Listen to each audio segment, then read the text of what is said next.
Gold, trusted gold buyers. మీరు తాకట్టు పెట్టిన బంగారాన్ని విడిపించి ఈ రోజు ఉన్న మార్కెట్ ధరకు కొనబడను.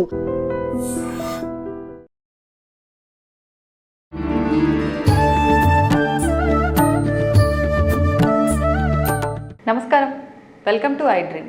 ధర్మ మార్గం విత్ విజిత కార్యక్రమానికి స్వాగతం. ప్రస్తుతం మనతో పాటు ఉన్నారు ప్రముఖ ఆధ్యాత్మికవేత్త జ్యోతిష పండితులు సుభాష్ శర్మ గారు. ఇప్పుడు గురుగారితో మాట్లాడతాం.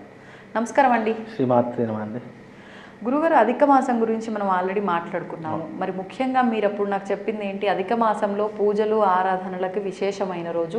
అధికము అంటేనే ఎక్కువ, మనం ఎటువంటి పూజ చేసినా హోమం చేసినా రెట్టింపు ఫలితం ఉంటుంది అని చెప్పి, మరి విశేషంగా ఈ మాసంలో ఏ రోజుల్లో అలాంటి పూజలు కార్యక్రమాలు చేసుకోవచ్చు, ఎటువంటి కార్యక్రమాలు చేసుకోవచ్చో వివరించండి. తప్పకుండా అండి. ముందుగా వీక్షిస్తున్న ప్రేక్షకులందరికీ శ్రీమాత్రే నమః, శ్రీ గురుభ్యో నమః. యాదేవి సర్వభూతేషు మాతృరూపేణ సంస్థిత. నమస్తస్సై నమస్తస్సై నమస్తస్సై నమో నమః. అధిక మాసం అనేటటువంటిది పురుషోత్తమ మాసము, అలాగే దీన్ని మలమాసము అనేటటువంటిది కూడా పిలుస్తూ ఉంటారు.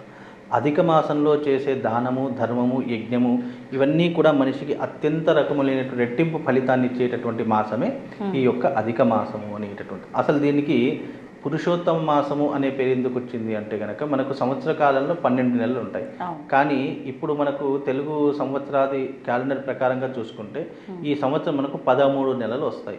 చాంద్రమానాన్ని సౌరమానాన్ని క్యాలిక్యులేట్ చేస్తే కనుక చాంద్రమానం ప్రకారము 354 రోజులు, సౌరమానం ప్రకారం 365, సంవత్సరానికి 365 రోజులు.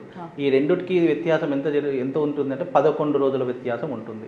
కాబట్టి ఈ 11 రోజులు ఉన్నటువంటి వ్యత్యాసము దీనికి 3 సంవత్సరాలు జోడిస్తే 3 11 ఎన్నవుతాయి, 33 రోజులు అవుతాయి. అంటే ఈ సంవత్సరం మనకు 33 రోజులు పెరిగేటటువంటి సంఖ్యగా వచ్చింది. కాబట్టి ఈ అధిక మాసాన్ని మలమాసము అనేటటువంటి మాసంతో పిలిచేవారు. కాబట్టి ఇది ఎవ్వరూ కూడా ఈ మాసాన్ని అంత ఉపయోగించుకునేటటువంటి వారు కాదు. కానీ దీనికి ఒక పురాణ గాథ కూడా ఉంది.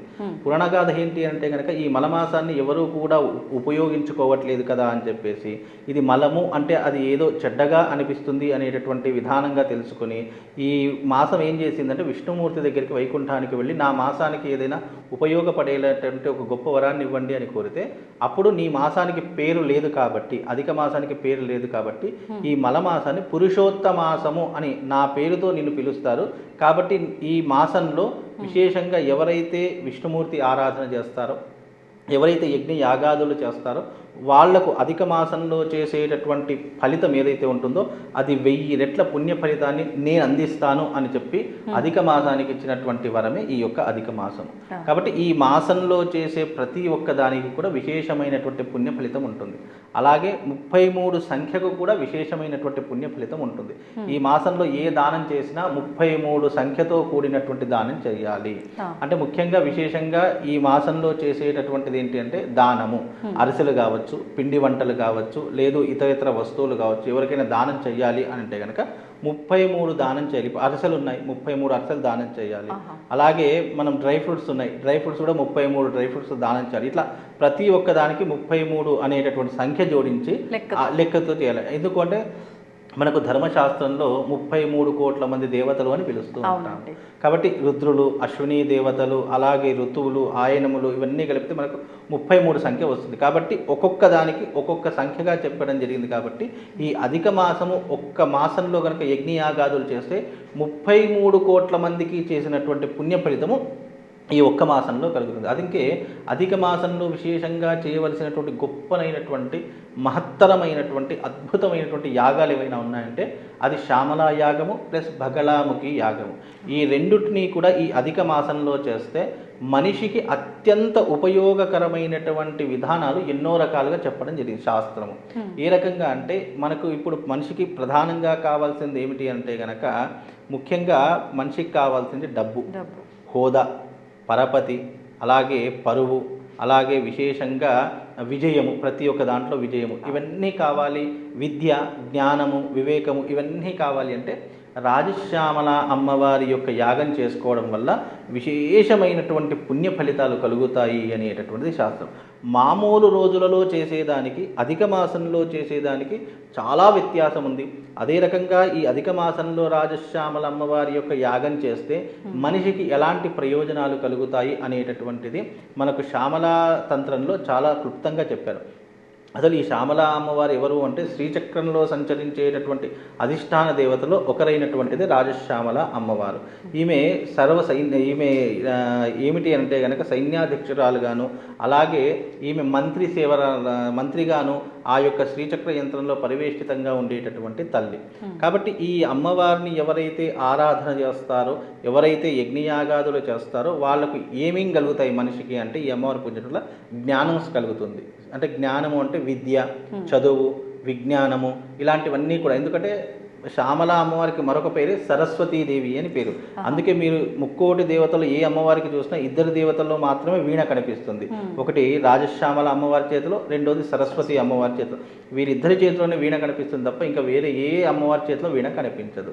కాబట్టి ఈ తల్లిని ఆరాధించడం వల్ల పిల్లలకు కావచ్చు, చదువుకునేటటువంటి పిల్లలకు కావచ్చు, విద్య, విజ్ఞానము, అలాగే మంచి జ్ఞానం కలిగించేటటువంటి తల్లిగాను ఈ అమ్మవారు ఉపయోగపడుతుంది.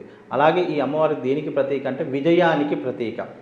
విజయము అంటే గనక ముఖ్యంగా ఎవరెవరికి విజయం కావాలి అని అంటే కనుక రాజకీయ నాయకులకు, సినిమా ఇండస్ట్రీలో నాటక రంగంలో ఉన్నటువంటి వారికి, సినిమా రంగంలో ఉన్నటువంటి వారికి, అలాగే శత్రునాశనం కూడా ఈ అమ్మవారి వల్ల కలుగుతుంది. అలాగే విశేషంగా ఈ అమ్మవారిని ఈ మాసంలో ఆరాధించడం వల్ల సౌఖ్యము, సుఖము, ధనప్రాప్తి, ఆరోగ్యము, ఐశ్వర్యము ఇవన్నీ కూడా ఈ అమ్మవారి వల్ల కలుగుతాయి అనేటటువంటిది శాస్త్ర ప్రతీక. కాబట్టి ఈ అమ్మవారి యొక్క యాగం చేసుకోవడానికి ఇది చాలా విశేషమైనటువంటి మాసము. అందులోనూ దీనికి ప్రత్యేకమైనటువంటి తిథి కూడా పౌర్ణమి తిథి రోజున చేస్తే ఆ వ్యక్తి విశేషమైనటువంటి ప్రజాదరణ పొందుతాడు, విశేషమైనటువంటి ఆకర్షణ శక్తిని పొందుతాడు అనేటటువంటిది శాస్త్రవచనము.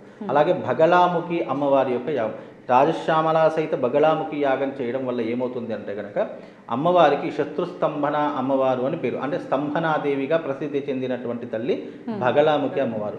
ఈ అమ్మవారిని పూజిస్తే ఏమవుతుందంటే కోర్టు సమస్యలు, పోలీస్ స్టేషన్ వ్యవహారాలు, భూ వివాదాలు అంటే భూమికి సంబంధించిన వివాదాలు కావచ్చు, అలాగే నెగిటివ్ ఎనర్జీ, చెడు దృష్టి కావచ్చు, నరఘోష కావచ్చు, నరపీడ కావచ్చు, ఇలాంటి గ్రహపీడలన్నీ కూడా తొలగిపోవడానికి బగళాముఖి అమ్మవారు ఉపయోగపడుతుంది.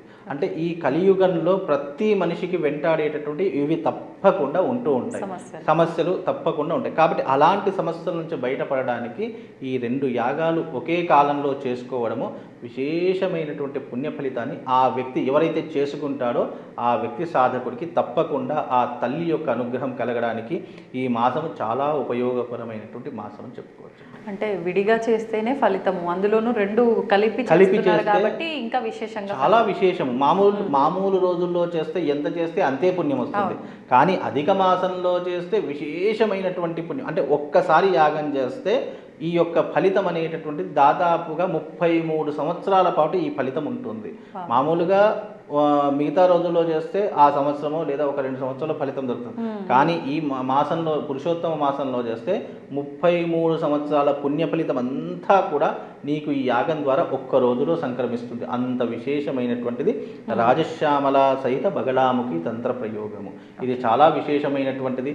ఇది ముఖ్యంగా కేవలము వీళ్ళు మాత్రమే చేసుకోవాలి అనేటటువంటిది ఏమీ లేదు. ఎవరైనా కూడా అధిక మాసంలో పుణ్యం కావాలి, ఈ పురుషోత్తమ మాసాన్ని మేము వినియోగించుకోవాలి అనుకున్న ప్రతి ఒక్కరూ కూడా ఈ యాగం చేసుకుంటే విశేషమైనటువంటి పుణ్య ఫలితం కలుగుతుంది. ఇప్పుడు ఏ రోజున అన్నారు గురువుగారు? ఇది పౌర్ణమి రోజున చేసుకోవడం చాలా విశేషము. అందులోనూ ఈ మాసం అధిక మాసంలో వచ్చే పౌర్ణమి రోజున అంటే 31వ తారీఖు రోజున ఈ యాగం అనేటటువంటిది సామూహికంగా అందరికీ అందుబాటులో అయ్యేటటువంటి విధానంగా ఈ యొక్క యాగం అనేటటువంటి నిర్వహిస్తారు. అంటే ఇది ఈ ఒక్క మాసమే కాదు, ప్రతి అధిక మాసంలో చేసుకోవాల్సినటువంటి యాగం. దీని ద్వారా మనిషి సౌఖ్యాన్ని పొందుతాడు, మనశ్శాంతిని పొందుతాడు, ఆరోగ్యాన్ని పొందుతాడు, అలాగే డబ్బుని పొందుతాడు, రాజకీయ పదవులను పొందుతాడు, సెలబ్రిటీ స్టేటస్ అనుభవిస్తారు. ఇలా 1 కాదు 2 కాదు అనేక రకములైనటువంటి పుణ్యకర్మలు ఈ యొక్క విధానంలో ఏర్పాటు. ఇవన్నీ ఎవరికి వద్దనుకుంటారు? ప్రతి అందరికీ కావాల్సినటువంటివి. అందులోనూ మనిషి ఈ కలియుగంలో వీటన్నిటితో బాధపడతాడు. ఎంతో మంది కష్టపడతారు కానీ పైకి ఎదగలేకపోతూ ఉంటారు. ఎంతో మంది ఇబ్బందులు పడుతూ, ఎంతో ప్రయాసపడుతూ నేను అది కావాలి, లేదా చదువు కావాలి, ఉద్యోగం కావాలి, ఆరోగ్యం కావాలి, మంచి స్టేటస్ అనుభవించాలి, లేదా పదవులు కావాలి, లేదా సమాజంలో నాకు మంచి గుర్తింపు కావాలి అని ప్రతి ఒక్కరూ కోరుకుంటారు. గుర్తింపు కావాలి అనుకున్న ప్రతి ఒక్కరూ కూడా ఈ యొక్క విధానాన్ని చేసుకుంటే తప్పకుండా గుర్తింపుతో పాటు డబ్బు, రాజభోగము, రాజయోగము రెండూ కూడా అనుభవించేటటువంటి విధానాలు ఈ యొక్క యాగానికి ఉంటాయండి. ధన్యవాదాలు గురుగారు. Shriman. And for more videos, Please subscribe to iDream channel. Subscribe to iDream Media. Please subscribe to iDream. Please subscribe to iDream. Please subscribe iDream. And please subscribe to iDream. For more videos, subscribe to iDream. please like, share, and subscribe to the channel. Congratulations, iDream. Subscribe to iDream. Subscribe to iDream. So subscribe to iDream Media. iDream ki iDream team andarki huge congratulations. Please subscribe iDream Media. Please subscribe to iDream. Subscribe iDream. Please subscribe to iDream. iDream అంటే నా కళల ఛానల్ను subscribe చేసుకున్న నోరు తిరుగుతలేదు, మీరైతే గంట గుర్తు కొట్టండి. For more such videos, please subscribe to iDream. Subscribe to iDream. Please subscribe to iDream. Please subscribe iDream Media. Please do subscribe to iDream. Please subscribe to iDream Media. For best entertainment and information, please subscribe iDream. And don't forget to subscribe to iDream.